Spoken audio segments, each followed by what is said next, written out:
to this painting demonstration. Today I am going to paint Castle Crag, a rock formation that makes part of Arapiles Mountain in Victoria, around 30-40 kilometers away from Horsham. Arapiles is a very popular rock climbing site on an international level, but this rock formation was recently closed due to Aboriginal heritage. I was commissioned to do this painting in a traditional realistic style, so I had to take several decisions on how I am going to approach this painting. I filmed the whole painting process, which took over 50 hours of footage. In this video, I tried to select representative parts to show you the process that I used. And on this note, let's jump onto it. Enjoy! Before I start any big painting, I prepare a color study. That is a smaller version of the painting using the same color scheme and approach.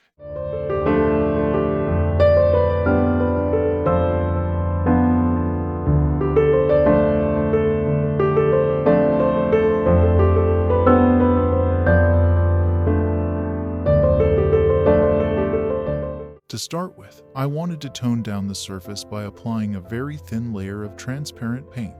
I chose Burnt Sienna by Winsor and Newton, which is a very warm color. This was applied by squeezing a few dabs of paint directly onto the surface, and using a big brush I diluted it with pure gum turpentine. After brushing the diluted paint all over the surface, I took a rag and wiped off most of the excess paint. The paint remaining on the surface is that captured in between the texture of the linen. Now the surface was ready to start sketching the basic composition and creating an imprimatura. An imprimatura is a term used in traditional oil painting techniques. It refers to a thin, transparent layer of paint that is applied to the entire canvas or painting surface before the actual painting process begins. The purpose of an imprimatura is to establish the overall tonal value or color temperature of the painting and provide a unified base for subsequent layers of paint. When working in layers, it is very important that the lower layers always cure before the upper layer. This is the reason why I decided to use an alkyd-based oil paint and gum turpentine.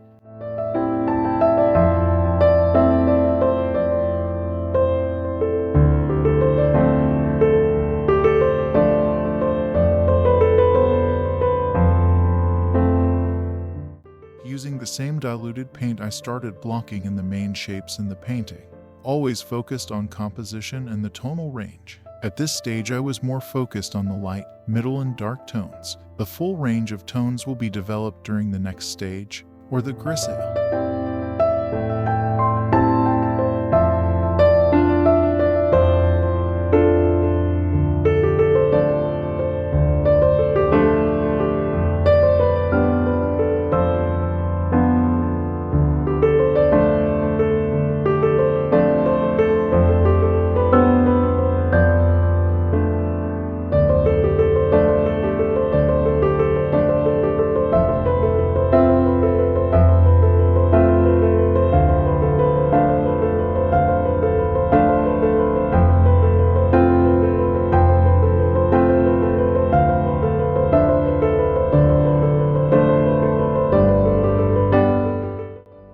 Process. Darker tones were created by applying more of the same paint, always keeping the paint as thin as possible.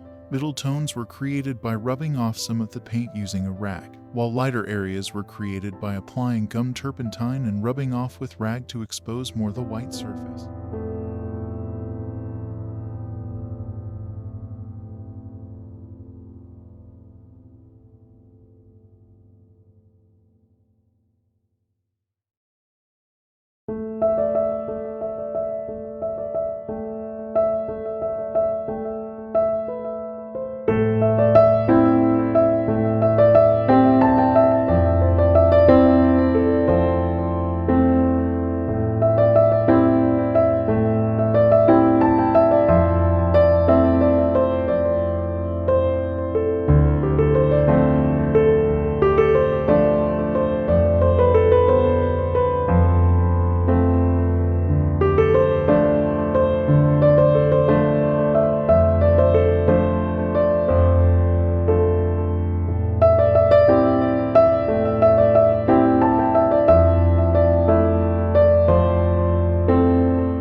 checked some proportions of the main feature, comparing it to the proportions of the reference. I used a wooden Fibonacci golden ratio calipers to do that.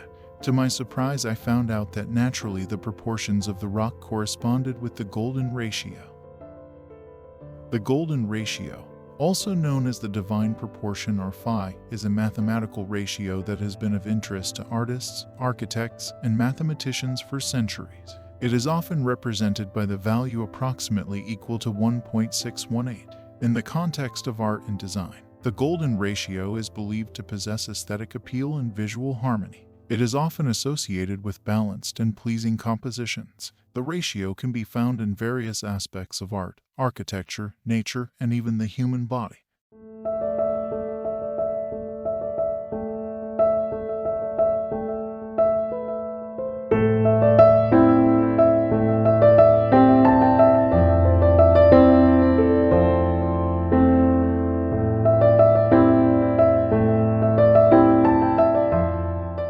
For this painting, I used a Grisaille as an underpainting so that I will have better control of the value range. Grisaille is a painting technique that involves creating a monochromatic or predominantly gray underpainting in oil painting.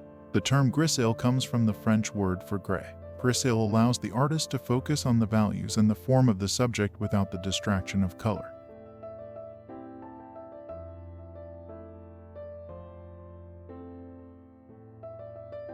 I started my mixing 5 tones of gray starting from a neutral medium gray. I used Michael Harding N5 gray, mixing it with a titanium lead white mix to create lighter values and with Mars black to create darker values.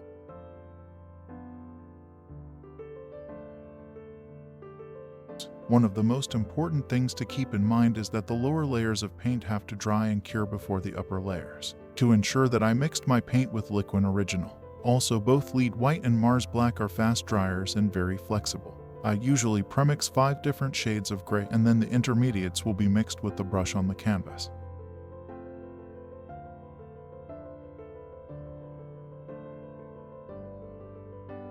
What I wanted to ensure was that the tones in the sky are lighter than medium gray. One also needs to keep in mind that as more layers of paint are applied as one is developing the painting, values always tend to darken a bit. To allow more space within the value range, I applied the Grisaille a bit lighter than the anticipated final values.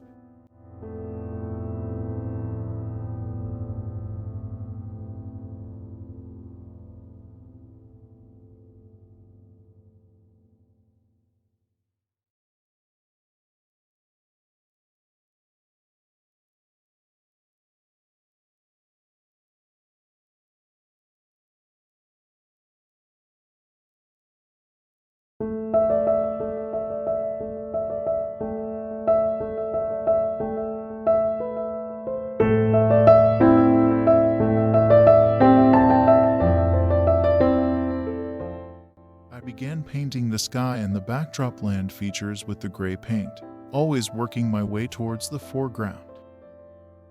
The bulk of the forms on the ground are darker than the middle tone, but the grays in the sky are lighter, to guarantee that the paint dries and cures rapidly. It was also applied extremely thinly and diluted using an alkyd medium.